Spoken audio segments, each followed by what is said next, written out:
जय श्री कृष्णा। प्रिय दर्शकों, भाई और बहनों, अस्ट्रो चर्चा में आपका स्वागत है। मेरा आपको सादर नमस्कार।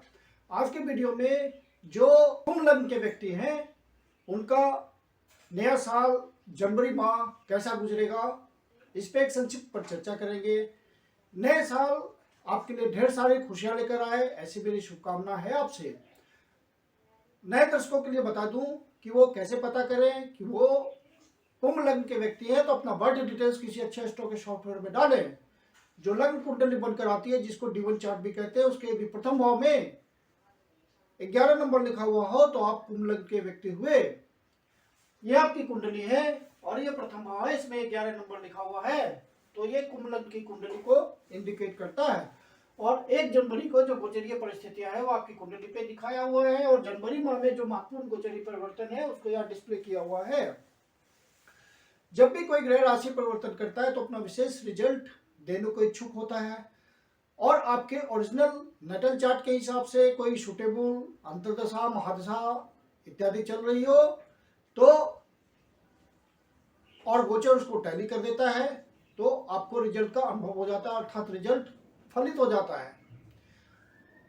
अभी शनि महाराज आपके 12वें भाव पे गोचर कर रहे हैं और 17 जनवरी को 12वें भाव से निकल करके अपने मूल त्रिकोण राशि में कुंभ राशि में प्रवेश करेंगे और वहीं गोचर करेंगे। शनि महाराज आपके लग्नेश हुए 12वें भाव पे गोचर करते हुए 17 जनवरी तक वो खिंचाव की स्थिति बनाए हुए हैं। रिजल्ट देने में डिले हो रहा है, लेकिन शनि महाराज जैसे ही लग्न पे जाएंगे स्थितियां बदलेगी। हालांकि शनि का रिजल्ट स्नेह आता है, स्लोली आता है, लेकिन अब रिजल्ट जो भी आएगा वो आपके फेवर में आएगा, क्योंकि जब शनि महाराज अपनी मूल त्रिकोण राशि में गोचर करेंगे, इच्छा पूर्ति की राशि में गोचर करेंगे, तो आपको शनि महाराज का बहुत ही स्वस्थ रिजल्ट मिलने लगेगा और परिणाम आपके पॉजिटिव होंगे। पॉजिटिव वाइब्रेशन आपको मिलेगी शनि महाराज की, क्योंकि वो आपके लग्नेश हैं, और जब लग्न पे गोचर करेंगे तो लग्न का फल देंगे, तो आपकी पर्सनालिटी को इम्प्रूव करेंगे। आप बहुत धैर्यवान हो जाएंगे, बहुत मेहनती हो जाएंगे, डेडिकेशन हो जाएगी, सिंसियरिटी हो जाएगी, ऑनेस्टी हो जाएगी आपके पास, और इन सब चीजों से भागेंगे तो शनि महाराज आपको पनिश भी करेंगे। तो आपको शनि महाराज के गुण जो कि आप में आएंगे उसको धारण करना है और हिम्मत से आगे बढ़ना है, तो शनि महाराज का अच्छा रिजल्ट आएगा। अब आपके दिन बदलेंगे। शनि महाराज जैसे ही 17 जनवरी को लग्न पे गोचर करना शुरू करेंगे, स्थिति आपके धीरे धीरे फेवर में होती चली जाएगी और आपको अनुभव भी होगा इस बात का। गुरु महाराज ऑलरेडी आपके द्वितीय भाव पे गोचर कर रहे हैं। शनि महाराज यहाँ गोचर करते हुए षष्ठ नामक पंच महापुरुष योग बनाएंगे, जिसका आपको सुंदर फल मिलेगा।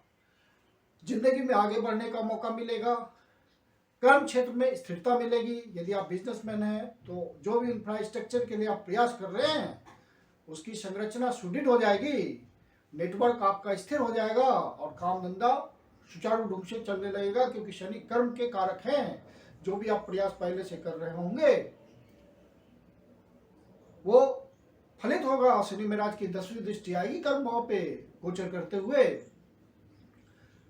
और गुरु महाराज ऑलरेडी द्वितीय भाव पे आपके गोचर कर रहे हैं, धन भाव पे गोचर कर रहे हैं, अपनी राशि में गोचर कर रहे हैं, और गुरु महाराज धन के कारक होते हैं, तो धन की व्यवस्था करेंगे। शनि महाराज का सहयोग आ जाएगा पीछे से, तो कंबाइंड रिजल्ट आपके फेवर में होगा। गुरु महाराज की ब्लेसिंग और शनि महाराज का सहयोग दोनों आपको मिलने लगेगा। शुक्रदेव आपके 12वें भाव पे गोचर कर रहे हैं और शनि महाराज के हिसाब से फल देना है। 17 जनवरी से पहले शनि महाराज भी 12वें भाव पे ही गोचर कर रहे हैं, तो यहाँ पे एक प्रकार से धन योग बन रहा है, और शुक्र महाराज को शनि महाराज के हिसाब से ही रिजल्ट देना है, मतलब लग्नेश के हिसाब से रिजल्ट देना। और शुक्र महाराज आपके लिए योग कारक है, क्योंकि आपके सुखेश हैं और आपके भाग्येश है। तो जो भी एक्सपोर्ट इंपोर्ट के काम में लगे हुए होंगे, बिजनेस करते हैं, बाहर से संबंध बनाते हैं, बाहर पोस्टिंग जाने का मामला होगा, डिस्टेंट प्लेसेस से संबंध बनाने का मामला होगा, नेटवर्किंग का मामला होगा, सुख साधनों पे खर्च करने का मामला होगा, वहां आपको सफलता मिलेगी। क्योंकि यहाँ पे 12वें भाव पे गोचर करते हुए शनि महाराज और शुक्र महाराज धन योग विशेष बना रहे हैं। तो एक्सपेंडिचर भी आपका होगा, लेकिन आप जब उसको ध्यान से विशेष जरूरत वाले मदों में खर्च करेंगे तो वो आपका फ्रूटफुल रहेगा रिजल्ट। सुख के साधनों में वृद्धि होगी, कोई लैपटॉप, कंप्यूटर ये सब आप खरीद सकते हैं। फिजिकल कंफर्ट का कोई उपकरण आप खरीद सकते हैं जहां खर्च करेंगे आप, क्योंकि शुक्र महाराज खर्च भी करवाएंगे। और जब शुक्र महाराज 12वें भाव पे गोचर करते हैं तो विलासता के साधनों में वृद्धि होती है और आपका जीवन ज्यादा सुखमय होता है। फिर शनि महाराज 17 तारीख को लगन पे आएंगे तो शुक्र महाराज भी पीछे से 22 तारीख को कुंभ राशि में प्रवेश करेंगे, तो फिर से विशेष धन योग बनेगा। तो इस बार का धन योग ज्यादा पावरफुल होगा और शुक्र महाराज आपके सुखों में बहुत वृद्धि करेंगे, भाग में बहुत वृद्धि करेंगे, जिससे आपका अपना बहुत फायदा दिखेगा। पर्सनालिटी इंप्रूव होगा, समाज में संपर्क बढ़ेंगे, सामाजिक हैसियत बढ़ेगी और अचानक से अनेक अवसर आएंगे। जो भी आप पहले से प्रयास कर रहे हैं उसका अचानक से रिजल्ट आने लगेगा, क्योंकि शुक्र आपके लग्न पे गोचर करते हुए शनि महाराज के हिसाब से रिजल्ट देंगे, आपके प्रयासों के हिसाब से रिजल्ट देंगे। और चूंकि शुक्र महाराज विलासता को रिप्रेजेंट करते हैं, समाज में आपकी हैसियत को रिप्रेजेंट करते हैं, और शनि महाराज का साथ मिला होगा, आपके लग्नेश का साथ मिला होगा, तो बिल्कुल पॉजिटिव रिजल्ट आएगा और ये परिस्थितियां धीरे धीरे आपके फेवर में होगी। शनि महाराज का सहयोग आपको मिलता चला जाएगा। सूर्य महाराज आपके 11वें भाव पे गोचर कर रहे हैं और आपके सप्तमेश हैं, तो पब्लिक डोमेन में आप काम करते हैं, पब्लिक के बीच रह करके आपका काम धंधा, अपना काम धंधा है या कोई ऐसी सर्विस है जहाँ पब्लिक इंटरेक्शन होता है, तो वहाँ आपको लाभ की स्थिति बनेगी। कोई बढ़िया कॉन्टैक्ट आपको मिल सकता है जिससे आपको फायदा हो जाए। अपने बड़े भाई से आपको सहयोग मिल सकता है, कोई काम धंधा आप स्टार्ट कर सकते हैं बड़े भाई के सहयोग से, बड़े भाई का किसी तरह से मदद मिल सकता है। समाज के प्रबुद्ध के लोगों का, समाज के सरदार लोगों का कोई सहयोग मिल सकता है आपको, सरकारी अधिकारियों से कुछ फायदा मिल सकता है।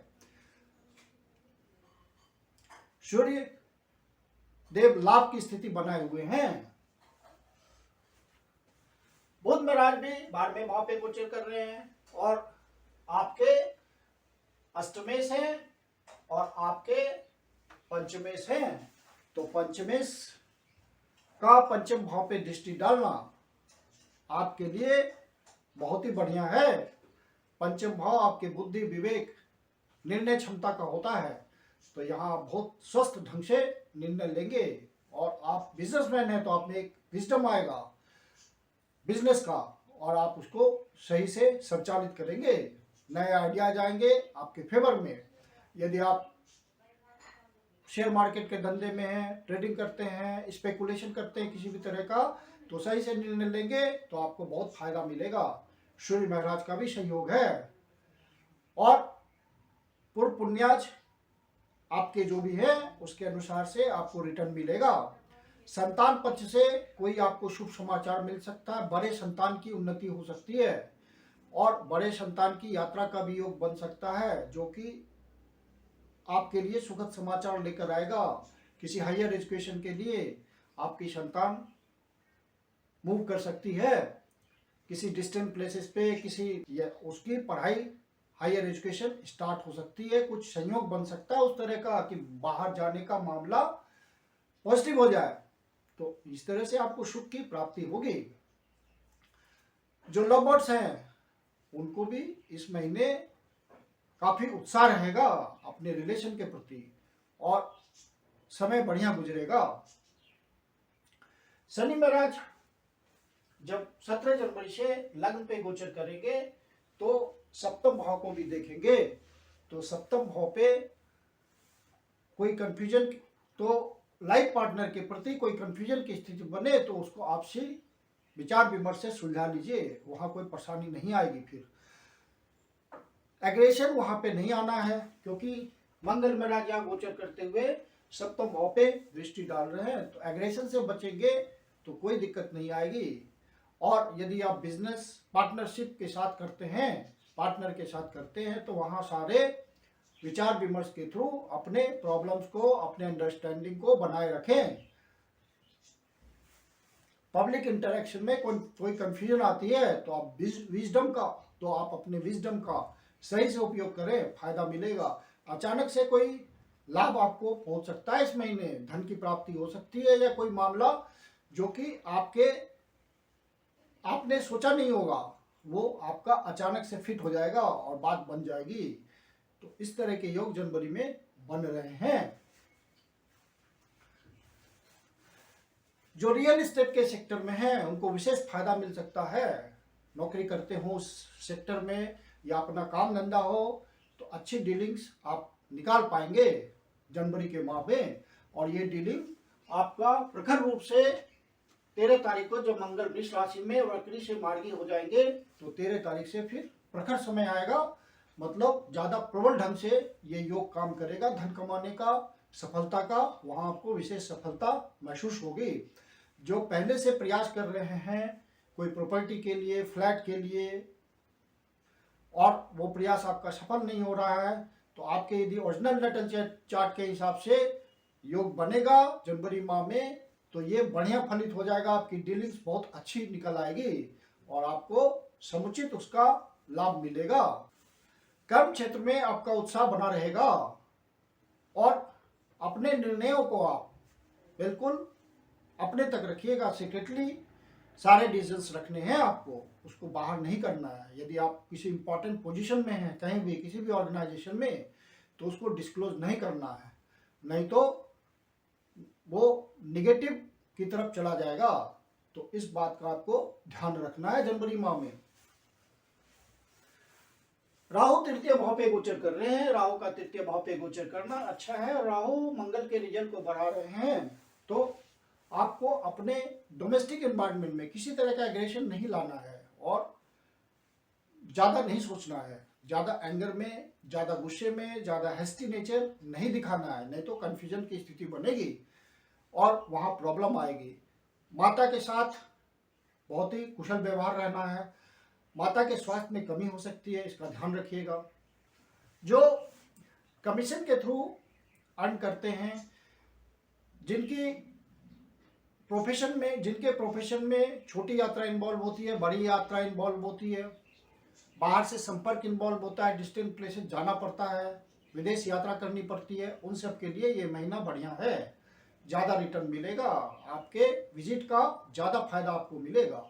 अपने हॉबीज के अनुसार से काम करते हैं, अपना कोई काम धंधा ऐसा है जिसमें आपके हुनर का प्रयोग होता है, तो वहाँ से आपको रिटर्न ज़्यादा मिलेगा, ज़्यादा धन कमा पाएंगे, ज़्यादा नाम कमा पाएंगे आप, ज़्यादा लिंक्स बनेंगे, आपके अपॉर्चुनिटीज बढ़ेगी आपकी इस महीने, क्योंकि अब शनि महाराज का भी आपको सहयोग पूर्णतः मिलेगा। हालांकि ये धीरे धीरे होगा, लेकिन वो पॉजिटिव आपको सपोर्ट मिलेगा शनि महाराज का, और आप अपनी दिशा में आगे बढ़ते जाएंगे। क्योंकि शनि महाराज डिले तो करते हैं लेकिन डिनाई नहीं करते, तो आपके प्रयासों का आपको फल मिलने लगेगा। कुल मिला के जनवरी माह बहुत सुखद है, बहुत सारे आपको सुखद अनुभव होंगे। यदि आपके ओरिजिनल नेटल चार्ट में कोई ज़्यादा एडवर्स परिस्थिति ना हो तो आपको ये गोचर जनवरी माह में अच्छा फल देगा। अब इस माह में जो महत्वपूर्ण डेट्स हैं वो इस माह में चूंकि 16 दिसंबर से खरमास चल रहा है, तो आपके सभी महत्वपूर्ण जो शुभ कार्य होते हैं वो वर्जित होते हैं। और जब सूर्य मकर राशि में प्रवेश करेंगे तो खरमास खत्म हो जाएगा। उसके बाद जो इम्पोर्टेंट डेट्स हैं जिसका आपको ध्यान रखना है इस माह में, वो है 21 तारीख, 22 तारीख और 23 तारीख। इन डेट्स को किसी शुभ कार्य को ना करें तो अच्छा रहेगा, क्योंकि ये उतने शुभ डेट्स नहीं है, तो इन डेट्स को अवॉइड कीजिएगा किसी नए शुभ कार्य को प्रारंभ करने के लिए। मैं कुंदन शर्मा आप लोग का हार्दिक स्वागत करता हूं। यदि आपके जीवन की कोई समस्या है जिसका समाधान आप हमसे चाहते हैं तो पर्सनल कंसल्टेशन ले सकते हैं। मेरी अपनी कंसल्टेशन शुल्क होती है। वीडियो के अंत में मेरा व्हाट्सएप नंबर दिया हुआ है, डिस्क्रिप्शन बॉक्स में भी व्हाट्सएप नंबर मेंशन है, आप कंसल्टेशन के लिए बुकिंग कर सकते हैं। यदि आपको वीडियो अच्छा लगा तो इसको लाइक करें और अपने परिचितजनों को शेयर करें और अपने चैनल एस्ट्रो चर्चा को सब्सक्राइब भी करें। धन्यवाद।